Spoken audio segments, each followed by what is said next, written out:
പുതിയ വീഡിയോയിലേക്ക് എല്ലാവർക്കും സ്വാഗതം. ഇതിപ്പോൾ സോഷ്യൽ മീഡിയയിൽ എല്ലായിടത്തും ഇപ്പോൾ ഒരു ഭയങ്കര ഒരു ട്രെൻഡ് നടക്കുന്നുണ്ട്.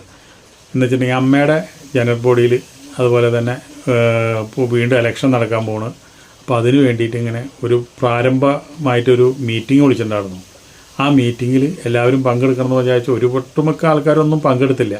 പക്ഷെ പങ്കെടുത്തതിൽ ഒരാളെന്താണെന്ന് വെച്ചിട്ടുണ്ടെങ്കിൽ മോഹൻലാലിനോട് ആ യോഗം തുടങ്ങിയപ്പോൾ തന്നെ അദ്ദേഹം ഏറ്റു നിന്നിട്ട് അദ്ദേഹം ഏറ്റു നിന്നിട്ട് പറഞ്ഞു, അതേ ലാലേട്ടൻ തന്നെ വേണം അമ്മയുടെ പ്രസിഡൻ്റായിട്ട്. അപ്പോൾ അതുകൊണ്ട് ലാലേട്ടൻ ഈ ഒരു ഇതിൽ നിന്ന് ഒഴിഞ്ഞു മാറാൻ പറ്റില്ല. ലാലേട്ടൻ തന്നെ ഇതിൽ ഈ ഉത്തരവാദിത്തം ലാലേട്ടൻ തന്നെ എടുത്താലേ ശരിയാവുള്ളൂ, വേറെ ആര് വന്നാലും ശരിയാവില്ല എന്ന് പറഞ്ഞു. ഇത് കേട്ടോടുകൂടി മോഹൻലാലിന് ആകെ കലി ഇളകി. കുറേ മുമ്പ് മൂപ്പര് ഈ സ്ഥാനമൊക്കെ വലിച്ചെറിഞ്ഞ് ഇതൊന്നും വേണ്ടെന്ന് പറഞ്ഞ് വിട്ടുപിരിഞ്ഞ് പോയ ആളോട് വീണ്ടും ഇത് തിരിച്ചെടുക്കാൻ പറയണത് എന്തടിസ്ഥാനത്തിലാണ്? അത് മോഹൻലാലിന് ഒരുപാട് വിഷമമുണ്ട്. അങ്ങനെ കാര്യമാണ്. കാരണം എന്താ വെച്ചിട്ടുണ്ടെങ്കിൽ അന്ന് പിന്നെ ഇത് രാജിവെക്കേണ്ട കാര്യമുണ്ടാ, അതെന്നെ കണ്ടിന്യൂ ചെയ്താൽ പോലെ. ബൈജു പറഞ്ഞോട് കൂടിയിട്ട് ബൈജുവിൻ്റെ ആ ഒരു ഡയലോഗിനെ കുറിച്ച് വളരെ മോശമായിട്ട് മോഹൻലാലിന് തോന്നിയത്. മോഹൻലാൽ വളരെ സങ്കടമായി. അതുപോലെ തന്നെ മൂപ്പരങ്ങനെ അധികം വലിയ അലമ്പുണ്ടാക്കണതോ അല്ലെങ്കിൽ ഇത് വിഷമങ്ങൾ തുറന്നു പറയുന്ന ആളൊന്നല്ല.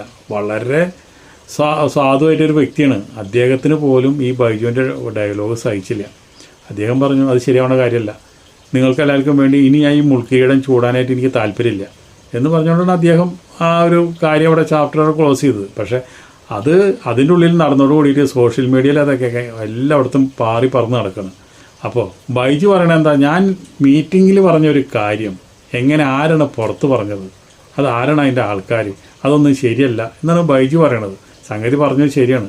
അതിനേക്കാളും വലിയ വിഷമമായത് മോഹൻലാൽ എന്ന് വെച്ചിട്ടുണ്ടെങ്കിൽ ഒരു നടൻ മോഹൻലാലിൻ്റെ മകനെക്കുറിച്ച് വളരെ മോശമായ ഒരു സെറ്റിൽ പറഞ്ഞതാണ്.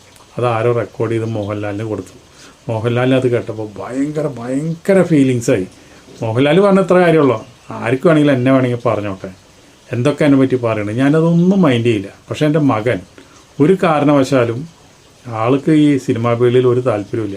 ഹിറ്റ് സിനിമകളിലൊക്കെ അഭിനയിച്ചിട്ടുണ്ടെന്ന് വെച്ചിട്ടുണ്ടെങ്കിലും ആളുടേതായുള്ള ഒരു സിനിമാക്കാരായിട്ട് ഒരു ബന്ധമില്ലാണ്ട് ആളുടെ യാത്രയായിട്ട് മുന്നോട്ട് പോണ ആളാണ്. എന്തിനാണ് ആ ഒരു മകനെക്കുറിച്ച് മോശം അഭിപ്രായം പറയണത്? അത് മോഹൻലാലിന് ഒരുപാട് സങ്കടമായി. മോഹൻലാൽ അത് മമ്മൂട്ടിയോട് പറഞ്ഞു. മമ്മൂട്ടി പറഞ്ഞു പോട്ടെ. അപ്പോൾ മോഹൻലാൽ പറഞ്ഞു എന്താ വെച്ചിട്ടുണ്ടെങ്കിൽ, അതേ എന്ത് പറഞ്ഞോട്ടെ, എൻ്റെ മകനെ പറഞ്ഞു ഞാൻ സഹിക്കില്ല, എനിക്ക് സഹിക്കാതിൽ അപ്പുറമാണ് ഈ ചെയ്തത്. അപ്പോൾ അതുകൊണ്ട് ഒരുപാട് വിഷമം മോഹൻലാലിന് അതുണ്ടായി. അപ്പോൾ നമ്മളൊക്കെ മനസ്സിലാക്കേണ്ട കാര്യം എന്താണെന്ന് വെച്ചിട്ടുണ്ടെങ്കിൽ, മോഹൻലാലിന് ഈ കുടുംബം, നമ്മൾ മോഹൻലാലിൻ്റെ കുടുംബം എന്ന് പറഞ്ഞാൽ നല്ലൊരു കുടുംബമാണ്. അപ്പോൾ അവർ ഒരിക്കലും സിനിമാ ഫീൽഡിലോ സിനിമയിലേക്ക് വന്ന് സൂപ്പർ സ്റ്റാർ ആവണമെന്നോ ഒന്നും അവരെ കുടുംബക്കാർ, മകനായോട്ടെ മകളായോട്ടെ ഒന്നും അവർ ചിന്തിക്കുന്നേ ഇല്ല. മോഹൻലാലിൻ്റെ കാലം കഴിഞ്ഞാൽ പിന്നെ അവരെ കുടുംബത്തിൽ നിന്ന് ഒരു നടനും ഉണ്ടാവുമെന്ന് എനിക്ക് തോന്നുന്നില്ല. മോഹൻലാലിൻ്റെയും ഭാര്യയുടെയൊക്കെ നിർബന്ധപ്രകാരമാണ് മൂപ്പര് ഈ അഭിനയിക്കുന്നത്. അല്ലാണ്ട് സിനിമാ ഫീൽഡായിട്ട് യാതൊരു ഇഷ്ടമില്ല, അതിൽ അഭിനയിക്കുന്നുള്ള താല്പര്യമില്ല. മൂപ്പരെ പ്രൈവസി നഷ്ടപ്പെടുന്ന മൂപ്പര് പറയണത്. അങ്ങനെ ഇരിക്കുന്ന ഒരു പ്രണവ് മോഹൻലാലിനെ എന്തിനാണ് ഈ നടൻ ഇല്ലാത്ത കാര്യങ്ങൾ പറഞ്ഞിട്ട്, ഒരു കാര്യമില്ലാത്ത കാര്യങ്ങൾ പറഞ്ഞിട്ട് ഇങ്ങനെ ഒരു സെറ്റിൽ ഇങ്ങനെ മോശക്കാരനാക്കുന്നത്? അത് മോഹൻലാലിന് സഹിക്കാവുന്നതിലപ്പുറമാണ്. അപ്പോൾ ഈ അമ്മയുടെ തലപ്പത്ത് വന്നിട്ടും ഈ മോഹൻലാലിനെ കാണുമ്പോൾ ചിരിച്ച് കാണിക്കുന്ന ആൾക്കാരും എല്ലാം ആ പല്ല് ചിരിച്ച് കാണിച്ചിട്ട് അണക്കിലെ പല്ലോട്ട് കടിച്ചു പിടിക്കുന്ന സ്വഭാവമാണ്. അപ്പോൾ നടനെ നന്ദു പറഞ്ഞു, എന്താണ്, ഒരു സെറ്റിൽ വെച്ചിട്ട്, നമ്മുടെ കിലുക്കം സെറ്റിൽ വെച്ചിട്ട് ഇതുപോലെ തന്നെ ഒരാൾ മോഹൻലാലിൻ്റെ ഷർട്ട് വലിച്ചു ഊരി, അതുപോലെ തന്നെ ഭയങ്കരമായിട്ട് ഇവിടെ പിച്ചിന്ന് ഒരു ഗുണ്ടയാണ്. അപ്പോൾ മോഹൻലാൽ അതൊന്നും മിണ്ടിയില്ല. അങ്ങേര് കാറ് കയറി ഷൂട്ടിങ് കഴിഞ്ഞ് പോയിന്നാണ് പറഞ്ഞു. ഇത് കണ്ടോട് കൂടിയിട്ട് അവിടുത്തെ സെറ്റിലുള്ള ആൾക്കാർക്കും മറ്റുള്ള ആൾക്കാർക്കും അത്രയും ഇഷ്ടപ്പെട്ടില്ല. അവരെന്തുണ്ടായി, ആ ആളെ കയ്യോടെ പിടിച്ചിട്ട് മോഹൻലാലിൻ്റെ ഹോട്ടലിൽ കൊണ്ടുവന്നു. ഹോട്ടലിൽ എന്നിട്ട് പറഞ്ഞു, സാറേ ഇവനാണ് സാറിൻ്റെ മേല് പിച്ച് ചെയ്തും അതുപോലെ തന്നെ സാറിൻ്റെ ഷർട്ട് കയറിയതും ഞങ്ങൾ ഇവന് ശരിക്ക് കൊടുത്തിട്ടുണ്ട്. അപ്പോൾ അയാളാച്ചെങ്കിൽ ഇട്ടി കിട്ടി നാശ ഇവരെല്ലാവരും കൂടിയിട്ട് നന്നായിട്ട് പെരുമാറി. അവൻ്റെ ഷർട്ടും കീറി ആകെ നാശകോശമായിട്ട് കൊണ്ടുചെന്നു. മോഹൻലാൽ മനസ്സിലായി ഇവനെ നന്നായി പെരുമാറിയിട്ടാണ് ഇവർ എന്നെ മുമ്പിൽ കൊണ്ടു നോക്കണമെന്നുള്ളത്.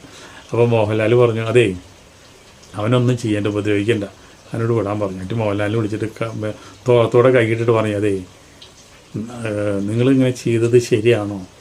അപ്പോൾ പറഞ്ഞു, എനിക്ക് സാറിന് ഭയങ്കര ആരാധന, സാറിന് എനിക്ക് ഒരുപാട് ഇഷ്ടമാണ്, അതുകൊണ്ട് നമ്മൾ ഇഷ്ടമുള്ള ആൾക്കാരെയൊക്കെ ഉപദ്രവിക്കാൻ പാടണ്ട, അവർക്ക് വേദന എടുക്കില്ലേ, ഞാനൊരു മനുഷ്യനല്ലേ എന്ന് ചോദിച്ചു. അപ്പോൾ പറഞ്ഞു, സോറി സാർ, എനിക്ക് ക്ഷമിക്കണം, സാറിനെ കാണാൻ പറ്റാത്തതിലുള്ള വിഷമമാണ്, സാറിനെ കാണാൻ വന്നപ്പോൾ എല്ലാവരും കൂടി തടഞ്ഞു, അതിൻ്റെ വിഷമമാണ് ഞാൻ സാറിനെ പിച്ച് ചെയ്ത് എന്ന് പറഞ്ഞു.